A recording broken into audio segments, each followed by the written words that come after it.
Dzień dobry, nazywam się Karol Zieleźnik. Od 25 lat prowadzę firmę, która na południu Polski zajmuje się sprzedażą sprzętu z elektroniką użytkową, domowego użytku i wzmacniaczami, gramofonami, kolumnami. To, co sprawiło, że zacząłem interesować się polskim sprzętem, to pewna nierównowaga w ocenie tego sprzętu na rynku polskim z przewagą tych zachodnich dużych producentów, którzy po prostu w istotny sposób zyskali przewagę. Chociażby przez to, że w przeszłości marki takie jak Sony, Technics, duzi producenci kojarzyli nam się ze znakomitą jakością. Nawet w tamtych czasach istniały Radmory, istniały Foniki, istniały polskie kolumny różnego typu, dobre. I po tych latach ostatnich, takim zachłyśnięciu się tym sprzętem masowych producentów, zaczęły pojawiać się na polskim rynku firmy niezależne, małe wytwórcy sprzętu domowego użytku, znakomici, aczkolwiek kompletnie nieznani. I trud, jaki każdy z tych producentów wkładał w to, żeby zaistnieć na tym rynku, sprawił, że dla części był to sukces, część poległa na tym podejściu długim, by przekonać do swoich produktów polskich odbiorców. I ideą było to, by w jakimś jednym miejscu zebrać wszystkich, którzy produkują dobry sprzęt, dobrej jakości, w dość otwartej formule i sprawić, aby nie musieli wyważać otwartych drzwi, żeby pewne działania podejmować wspólnie, żeby móc mówić o tym, że polskie rzeczy są znakomite. Krzysztof Grabowski, chciałem przedstawić firmę Encore 7. Jesteśmy właścicielem marki Eggshell. Produkujemy wzmacniacze lampowe o takim dość nietypowym, charakterystycznym wzornictwie. Stawiamy przede wszystkim na walory estetyczne. Wychodzimy z założenia, że jednak sprzęt audio stoi w salonie, w głównym miejscu, dlatego powinien się dobrze prezentować. Natomiast równolegle z tym oczywiście walory soniczne, brzmieniowe są równie istotne dla nas. To jest pilot zdalnego sterowania głośnością. Nazywamy to po prostu kulą. Tutaj nie ma żadnych elementów ruchomych, to jest drewniana kula. Działa na zasadzie żyroskopu, wystarczy obrócić w pozycji poziomej. Ponieważ to są wzmacniacze niskiej mocy, preferujemy kolumny wysokosprawne. Jednymi z takich są kolumny Horns, tubowe. Bardzo dobre brzmienie, ciekawie się to zgrywa z naszymi wzmacniaczami. Jak widać, są to jedne z najbardziej charakterystycznych elementów w naszym systemie Dream Reference 2. Kolumny o nazwie Mumie.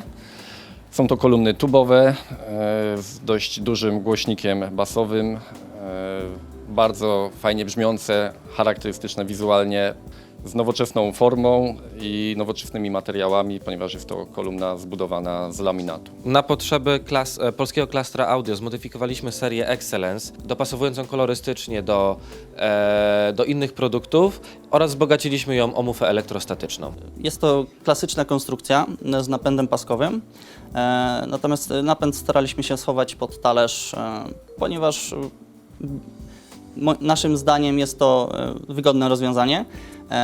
Natomiast wszystkie elementy, które wchodzą w skład gramofonu, produkujemy we własnym zakresie. Plinta są to płyty klejone i skręcane dodatkowo. Lakierujemy na wysoki połysk w różnych kolorach, dlatego też możemy dostosować się do różnych systemów, z którymi gramofon ma współpracować. Jest kilka istotnych ustawień, ale one są naprawdę proste. Mamy wymienne koszyki z wkładkami, także jeśli ktoś dysponuje większą ilością i ma tylko ochotę wymienić sobie wkładkę, to jest to banalnie proste i nie trzeba ustawiać za każdym razem ramienia od nowa. To jest przetwornik szerokopasmowej. Muszę powiedzieć, niestety na świecie producentów szerokopasmowych głośników jest bardzo, bardzo mało.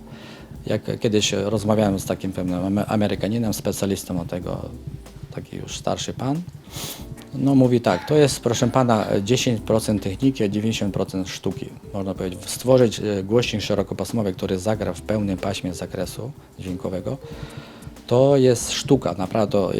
On to porównuje do malarstwa, no po prostu do sztuki. Akurat to jest rodzaj palisandru, tych rodzajów odcieni palisandru jest bardzo, bardzo dużo.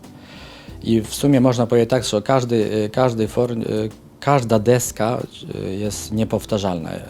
Taki moment właśnie zakupu furniru to powiem panu jest jeden z przyjemniejszych momentów tworzenia tych kolumn. Jedziemy z żoną kupować ten furnir i to jest robione rzeczywiście, deska jest przewożona do producenta furniru. Producent furniru tnie to na żyletki i każda deska jest inna. Gdzieś tam, to jest wszystko jak żywa istota. No to przecież żywy furnir, on zawsze będzie inny. Ja nigdy nie stosuję sztucznych furnirów, żadnych innych takich sztucznych, które ręka ludzka zrobiła, bo nigdy uważam, że przyrodę nie przegonimy, bo przyroda w swojej wyobraźni jest dużo do przodu od nas. Przede wszystkim najważniejszym elementem to jest przestrzeń, czyli zachować tą percepcję odbioru taką samą, jak jest w filharmonii, czy w klubie jazzowym, gdziekolwiek. Osoba, która słucha muzykę na żywo i ten dźwięk się rozpowszechnia, jest tam takie pojęcie jak mikrodynamika jest bardzo ważna, powietrze to jest bardzo ważny element. I człowiek, który słucha tej kolumny, musi zamknąć oczy i zobaczyć obrazek jakby na żywo, czyli posłuchać ten obraz muzyczny tak, jak on w rzeczywistości powstał. I dlaczego lampowe wzmacniacze najlepszymi kolegami tych kolumn są, no to uważam, że dlatego, że lampa, uważam, że lampa niestety to jest jedyne, co no, w tym kierunku jest najlepsze ze wszystkich tych możliwości teraz, co są w audio. No. Reprezentuję firmę Preaudio z Nysy. Specjalizujemy się w produkcji gramofonów tangencjalnych, tudzież liniowych, dzięki czemu prowadzenie wkładki jest w sposób styczny w stosunku do odczytywanego rowka. Eliminuje to błędy, które posiadają wszystkie gramofony klasyczne. Jest to gramofon dedykowany dla osób mających już doświadczenie z gramofonami. Model, który Państwo widzą, w zależności od konfiguracji kosztuje 11-12 tysięcy złotych. Tak więc rzadko kto kupuje tego typu sprzęt jako swój pierwszy model. Jednak kiedy już zdecyduje się na zakup tego typu modelu, z pewnością nie wróci do modeli klasycznych. Uczestniczymy w klastrze audio. Jest to bardzo ciekawa inicjatywa, łączy tylko polskich producentów i tworzymy razem z innymi firmami w grupie ciekawe zestawy, które można spotkać w różnych showroomach, tudzież tak jak dzisiaj na targach w Warszawie.